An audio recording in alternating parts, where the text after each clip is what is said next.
Assalamualaikum warahmatullahi wabarakatuh, Bapak. Waalaikumsalam warahmatullahi wabarakatuh. Maaf Pak, kalau boleh tahu nama Bapak siapa ya Pak? Nama saya Misno. Pak Misno ya Pak? Iya, Di sini kita sudah di kebun Pak Misno. Kalau boleh tahu alamat kebunnya ini di mana ya Pak? alamat kebun di Desa Kaliau, Kecamatan Sajingan, Kabupaten Sambas, Kalimantan Barat. Di Sambas Pak ya? Iya, Baik Pak, untuk area lahan kebun sawit ini kalau boleh tahu berapa ya Pak? kurang lebih 10 hektar. 10 hektar Pak Iya. ya? Semua tanaman sawit kan Pak? Iya, Baik Pak, kami ingin bertanya sedikit Pak tentang sawit Pak. iya. Jadi kalau boleh tahu jenis varietas sawit yang Bapak tanam ini jenis apa ya Pak? Oh, kalau jenis sawit yang kami tanam di sini, nama bibit jenisnya jenis bibit Sriwijaya. Sriwijaya. Ah, jadi di depan ini kan ada dua macam buah. Iya Pak. Yang buah, yang satu masak oranye, yang satu masak agak kehitaman, kecoklatan. Oh jadi yang membedakannya warna ya Pak ya? Iya, Walaupun bibitnya sama-sama Sriwijaya Pak. iya. Kemudian Pak, untuk proses pembibitan dari sawit ini seperti apa ya Pak? Kalau proses untuk pembibitan, jadi kalau kami di sini beli kecambah bibit, beli ya, kecambahnya. Nah, jadi kami pesan sama itu perusahaan bibit yang ada di Kalimantan Barat, Iya Pak. yaitu di Parindu.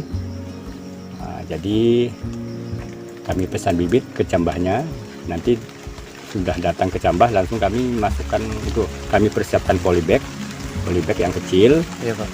Jadi kami habis datang bibit langsung kami masukkan ke dalam polybag yang kecil yang sudah disiapkan. Iya. Jadi habis kita masukkan polybag, nanti itu sekian dari umur 1 minggu sampai 4 bulan dah ya kan. Iya Pak. 4 bulan nanti udah nampak itu agak besar, udah siap dipindah, nanti barulah kami pindahkan ke polybag yang lebih besar. Oh jadi pembibitan dilakukan 2 kali Pak ya? Iya, Pertama di polybag yang kecil, iya. kemudian setelah beberapa bulan pindah ke polybag yang besar. Nah, Kemudian Pak, untuk sebelum kita melakukan tanam di perkebunan itu persiapan lahannya seperti apa ya Pak yang dilakukan? pertama-tama itu kita siapkan lahan yang udah siap tanam, yang udah kita bersihkan. Jadi sebelum tanam kan harus lahan harus kita bersihkan, kayunya kita tebangi kan. Iya Pak. Itu udah kita siapkan, nanti kita staking, udah kita pancang, kami apa katanya, udah pancang tuh yang itu untuk kita tanami sawit itu. Iya Pak. Udah kita planning kayak kata bahasa itu, Oh, ya, bahasa planning, sawit. Pak, planning. Udah planning.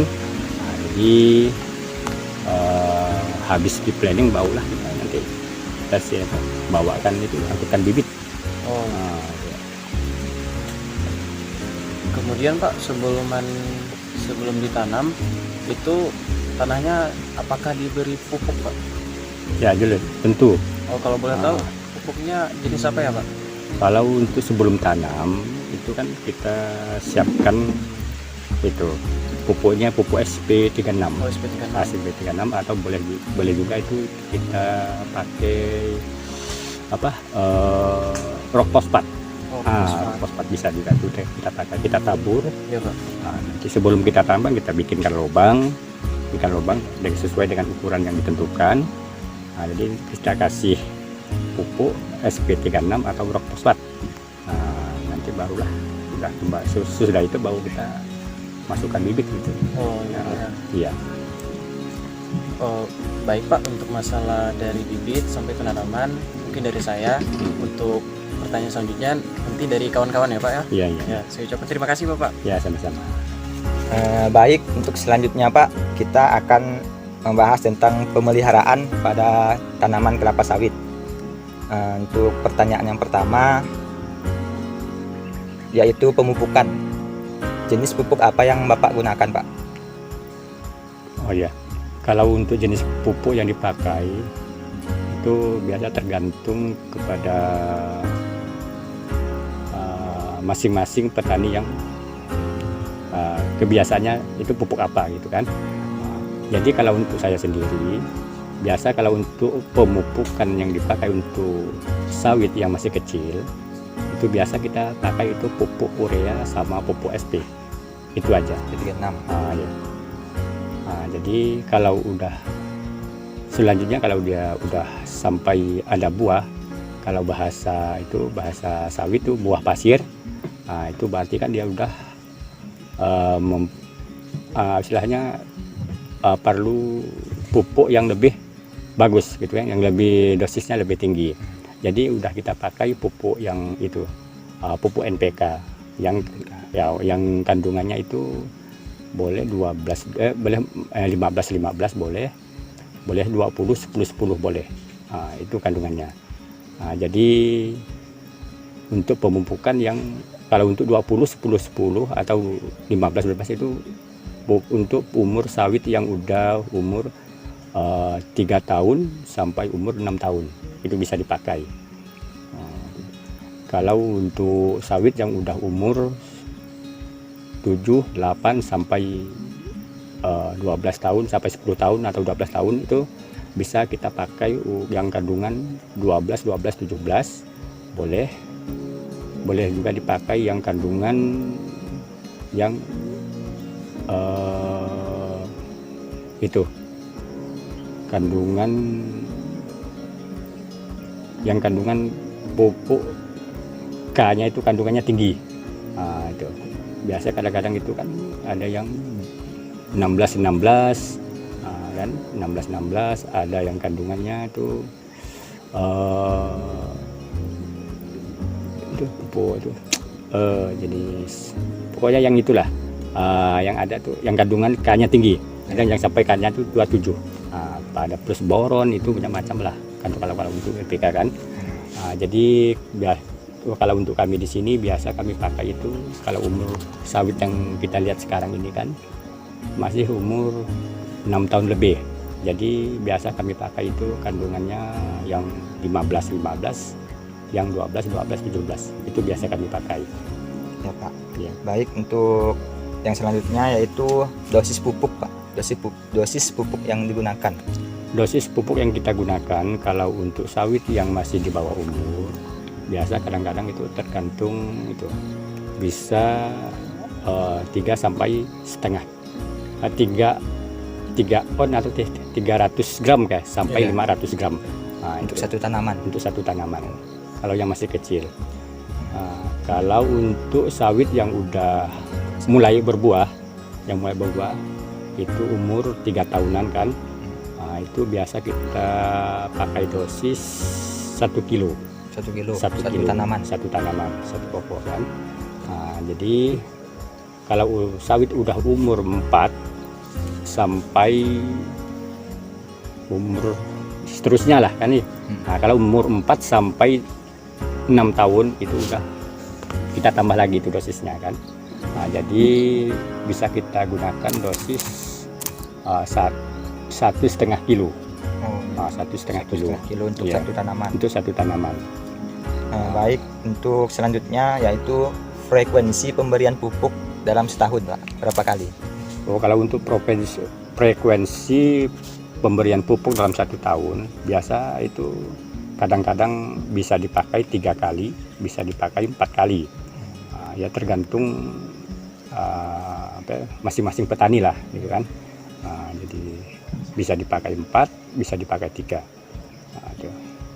Ya Pak, selanjutnya kalau untuk pemupukan nih cara pemberiannya bagaimana Pak? Maksudnya itu cara pemberiannya Cara pemberian kepada tanaman waktu aplikasinya. Iya. Jadi kalau untuk cara kita pemberian pemupukan untuk setiap tanaman, biasa kadang-kadang itu kan ada 2 cara gitu kan. Ya tergantung petaninya masing-masing gitu kan. Itu ada yang pakai sistem tabur, ada juga yang pakai sistem tanam. Jadi kalau pakai sistem tabur itu memang kalau kelebihan dan kekurangannya itu ada ya kan. Kalau untuk kelebihan biasa kadang-kadang pakai tabur itu lebih cepat diserap oleh tanaman. Tapi kalau kerugian itu biasa kadang-kadang itu kalau curah hujan banyak itu bisa hanyut di bawa air. Nah, itu dia kerugian dan keuntungan. Nah, jadi kalau kita pakai sistem tanam, nah, itu sebaliknya. Nah, jadi kalau kita pakai tanam itu kan kalau lebih lambat diserap tanaman karena kan pakai tanam gitu kan. Nah, jadi kalau kena hujan atau sering hujan itu tidak mudah dibawa arus, itu aja. Nah, Berarti pakai dua cara ya Pak ya? bisa tergantung. dua cara tuh. Iya. Untuk selanjutnya yaitu pengendalian hama dan penyakit pada tanaman kelapa sawit Pak. Iya. Untuk yang pertama, hama atau penyakit apa yang biasa menyerang pada tanaman kelapa sawit? Biasa kadang-kadang itu yang sering menyerang tanaman sawit itu yang pertama itu biasa kadang kumbang, Kumbang. ya, kumbang sawit itu kan. Nah, itu bisa saja itu kita pakai semprot. Nanti kita pakai semprot itu kalau insektisida boleh, pakai fungisida pun boleh. Itu tergantung masing-masing petani gitu kan. Nah, kalau kami sini kalau yang sering kami pakai itu yang biasa itu insektisida. Insektisida untuk serangga Pak. Ya, itu Ya, serangga. Nah, ya kan. Nah, biasa kadang-kadang itu yang kedua itu rayap Raya. tanah gitu kan. Nah, itu suka itu sama sawit. Biasa kadang-kadang itu sampai ke pokok-pokok atas sawit itu biasa kadang-kadang itu dia serang. Nah, itu pakai itu ada khusus racun yang digunakan. Itu kalau bahasa racun itu regen. Oh, regen. Regen. Nah, itu kalau untuk anai atau rayap itu bagus itu. Baik Pak, untuk selanjutnya frekuensi kegiatan pengendalian hama dan penyakit ini dalam setahun berapa kali Pak? Itu kurang lebih dengan frekuensi kita cara pemupukan bisa 4 atau 3 kali setahun. 3 atau 4 kali setahun ya, Pak ya. Iya. Ya. Kemudian untuk konsentrasi pestisida yang digunakan tuh berapa Pak? Konsentrasi pestisida yang digunakan? Konsentrasi pestisida yang kita gunakan itu maksudnya itu Untuk satu maksudnya itu tanaman. untuk rumput untuk itu untuk hama Pak. untuk hama. Ah. Oh, frekuensi kalau per hektar ya kan, kita hitung per hektar aja kan. Itu kalau bisa kita gunakan 1 liter frekuensi untuk per hektar. Jadi agak banyak sedikit kita pakai untuk frekuensinya. Oh ya Pak, baik Ya. Pak. Kemudian untuk selanjutnya yaitu pengendalian gulma Pak. Oh, kalau Untuk ya. gulma ini, gulma apa yang biasa ada di sini Pak? Di tanaman kelapa sawit. Kalau gulma yang biasa di perkebunan kelapa sawit itu ini serumput-rumput yang itulah pakis kan, jenis apa itu ya, banyak macam lah gitu kan.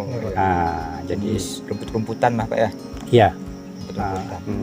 Alang-alang ada Pak? ada, alang-alang ada, pasti ada itu. Ya, untuk selanjutnya untuk mengatasi gulma tadi pakai cara apa Pak? Kalau untuk mengatasi itu kita pakai racun rumput aja gitu. Oh, pakai Herbisida. herbisida. Pak ya? Herbisida aja. Kalau Jenis racun untuk rumput. herbisida, konsentrasi yang digunakan berapa banyak dalam 1 hektar misalnya Pak? Kalau untuk per hektarnya biasa kita pakai kan, kalau untuk sawit itu bisa 3 liter sampai 4 liter. Nah, kita kalau untuk penyemprotan, kalau dalam masa perawatan itu kita kan enggak perlu semprot habis gitu kan. Iya, Pak. Enggak perlu semprot habis. Jadi kita paling semprot sekeliling pokok sawit itu aja. Nah, jadi kan lebih irit. Biasa kadang-kadang itu untuk 1 hektar kalau memang rumputnya enggak terlalu tebal bisa itu 2 liter aja cukup. Tergantung itu tebal tipisnya gulma yang ada itu. Oh, iya. Iya, baik. Kalau untuk selanjutnya tuh kegiatan pemberian herbisida nih dilakukan berapa kali dalam setahun Pak? Pemberian herbisida. Untuk mengendalikan gulma tadi. Oh, kalau pemberian herbisida dalam setahun itu biasa kadang-kadang 3 sampai 4 bulan sekali. Oh, sama ya pasti Pak ya? Ya sama. Pemupukan, Hmm.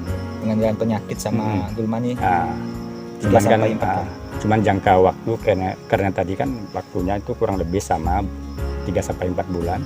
Jadi jarak waktu yang dia diselang-seling aja gitu. Misang seling. Nah, supaya enggak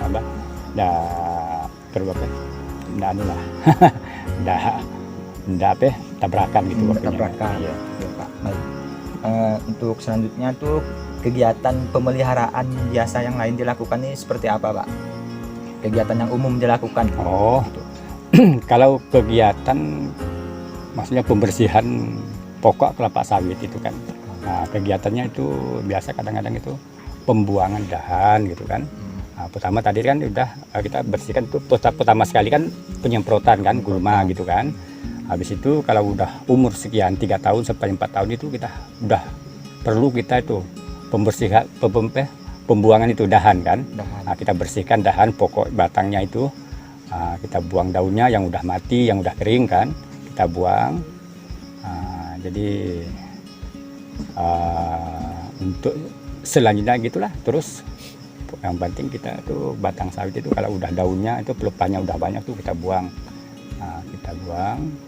Kalau yang lain sih saya rasa enggak juga banyak kan gitu kan. Paling itulah untuk pencucian pokok aja itu. Nah, jadi enggak terlalu enggak ribet lah gitu. Nah, enggak banyak. Nah, baik Pak, mungkin itu saja tentang pemeliharaan kelapa sawit yang sempat kita bahas tadi. Kemudian selanjutnya akan ditanyakan oleh teman saya. Baik, terima kasih. Oke, baik, akan kita lanjutkan. Kita akan bertanya-tanya lebih jauh lagi Pak tentang tanaman kelapa sawit yang Bapak budidayakan ini.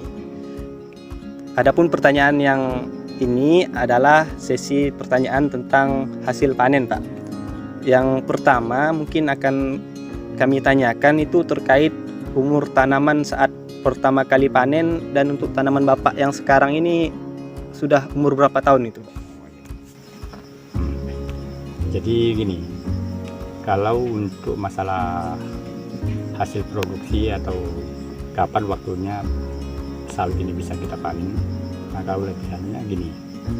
Jadi kalau dari mulai kita tanam sawit sampai sawit itu bisa dihasilkan gitu kan, maksudnya dipanen gitu kan. Jadi pertama-tama itu umurnya kurang lebih 3 tahun sampai 3,5 tahun udah bisa kita panen. Sudah bisa Pak ya? Sudah bisa kita panen. Tapi buahnya agak kecil-kecil. Ya. Nah, kalau bahasa sawit masih buah pasir gitu. Buah pasir. Nah, ya. Tapi kalau untuk kita jual, untuk kita hasilkan menjadikan uang itu udah bisa, cuman harganya lebih rendah gitu. Ya. Nah, jadi kalau untuk umur sawit itu kan tadi masuknya. Ya. Nah, jadi untuk umur sawit yang kita lihat sekarang ini, Ya. dan ini sedang kita ada di lokasi ini, umurnya kurang lebih 6 tahun 8 bulan. 6 tahun 8 bulan. 6 tahun 8 bulan. Jadi hasilnya ini udah lumayan, buahnya pun udah terjadi udah besar-besar. Ya. Nah, boleh dikatakan itu udah 12 kilo rata-rata gitu. 12 kilo buah pertandan rata-rata. Pertandan ya Pak ya. Nah, itu pun kalau kita menggunakan cara yang itu, yang teratur kan, cara pemupukannya gitu kan, cara perawatan lah udah gitu kan, nah, maksudnya. Ya. Jadi hasilnya pun agak lumayan bagus gitu. Ya. Nah, jadi kalau kita untuk sawit di sini, kalau untuk hasil per hektarnya itu bisa kita hitung lah ya gitu, bisa kita hitung. Kalau untuk 1 kali panen per hektarnya ini udah itu, kalau umur 6 tahun lebih udah mendekati itu hampir 2 ton. 2 ton Pak ya. Udah bisa 1 ton lebih. Baik. Kemudian Pak, pertanyaan selanjutnya nih Pak tentang cara panen itu Pak. Iya. Kalau di kebun Bapak yang sekarang ini, cara panennya itu apakah menggunakan cara dipanjat atau menggunakan alat bantu lain gitu Pak? Dan kalau menggunakan alat bantu itu apa saja alatnya itu? Ya. Kalau untuk kita panen buah sawit tentu tidak bisa pakai panjat lagi. Iya, Nah, iya. tentu tidak bisa. Jadi tentunya pasti ada alat yang untuk kita pakai untuk panen. Hmm. Jadi alat yang kita pakai untuk panen itu biasa kadang-kadang itu kan ada pisau kan, pisaunya itu yang kita kasih gagang gitu Ganggang, kan. ya. Kita bisa kasih gagang tuh yang agak panjang. Itu gagangnya itu bisa pakai kayu, bisa pakai besi. Ya. Ya. Jadi bentuk pisaunya itu pun bukan macam pisau biasa gitu Ya. kan. Pisaunya itu macam kayak gitu apa ya, kayak gimana gitu, kalau bahasa Sambas kita atau bahasa kita itu sangkat gitu kan, Pak, ya. macam kayak sangkat gitu Ya. kan. Jadi kalau namanya itu kalau bahasa sawit itu dodos katanya kan, Ya, dodos. untuk ambil buah. Ya. Nah itu dodos yang gagangnya agak panjang, bentuk matanya itu kayak sangkat. Nah itu dia namanya dodos. Nanti itu ditusukkan sama itu tangkai buah. Itulah yang sementara yang dipakai kalau untuk umur sawit yang masih umur 4 tahun sampai 8 tahun. Sampai 8 tahun Pak ya. Kalau batangnya udah tinggi itu udah lain lagi. Nanti kan kita mau pakai dodos itu udah terlalu tinggi kan. Ya. Nanti agak sakit kan. Jadi itu udah lain itu alatnya. Lain, Itu Pak, macam kayak arit kan. Oh, kayak arit. Ya. Itu yang kayak arit. Betul. Itu namanya itu kalau bahasa sawit itu apa namanya itu ya? Agret ya, apa ya gitu. Itulah dia, agret katanya tuh. Nanti itu agret itu kayak sawit, kasih gagang panjang. Gagang panjang itu nanti dicari tuh tangkai buah itu dicari nanti ditarik. Ya. Gitu aja. Itulah alatnya yang dipakai biasa untuk panen. Itu aja. Ya Pak ya. Itu ya. Kalau untuk selain tadi menggunakan dodos Pak, alat lain yang digunakan untuk mengangkut sawit nih mungkin boleh disebutkan Pak, Oh ya. alat bantu lainnya gitu. Maksudnya kan untuk ngangkat buah Ya. dari pokok kan mau ke mengeluarkannya ke tempat. jalan Ya. lah udah ya. Ya betul Pak. Nah itu. Berarti alat yang digunakan itu bisa saja itu pakai gerobak. Gerobak Pak ya. Gerobak sorong maksudnya kan. Ya. Bisa juga itu pakai itu. Apa yang kita pakai ambing itu kan. Ya. Tangkin. Tangkin gitu. Ya, tangkin. Itulah. Ada dua cara biasa kalau buahnya sudah terlalu besar bisa pakai gerobak. Ya. Tergantung itulah medan lah gitu kan. Oh iya. Kalau medannya agak susah pasti pakai tangkin aja. Karena kan gerobak nggak bisa masuk gitu kan. Ya betul. Betul.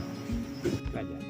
Oke, baik. Mungkin selanjutnya ini tentang hasil Pak. Mungkin boleh diceritakan nih Pak. Kalau tadi kan diceritakan bahwa mulai panen itu saat buah pasir, ya. Mungkin boleh diceritakan kalau pada saat buah pasir itu hasilnya berapa ton per hektarnya, kemudian pada saat umur yang 6 tahun ini berapa yang dihasilkan itu. Ya. Biasa kan kalau umur sawit yang masih muda, yang tadi Ya. kita katakan itu masih umur 3 tahunan lah, 3 tahun setengah gitu kan masih buah pasir. Itu susah juga kita kalkulasikan. Biasa kadang-kadang nggak tentu gitu kan. Oh iya Pak. Nggak tentu. Jadi kalau udah umur 4 tahun, itu udah bisa kita lihat itu. Bisa kita lihat. Biasa kadang-kadang itu 1 hektar itu bisa 400-500 per hektarnya. Kilonya itu. Kilo ya Pak ya. Ya. Kalau dia udah umur 5 tahun, udah meningkat lagi gitu kan. Meningkat ya. 5 tahun meningkat lagi. Sampai umur tahun yang sekarang yang kita lihat nih sawit ini bisa 1,5 ton per hektarnya. Sampai 1,5 ton Pak ya. 1 ton lah paling minimal. Betul. Kemudian Pak, ini pertanyaan terakhir mungkin Pak. Jadi kita mengenal budidaya kelapa sawit ini ada pasca panen gitu Pak.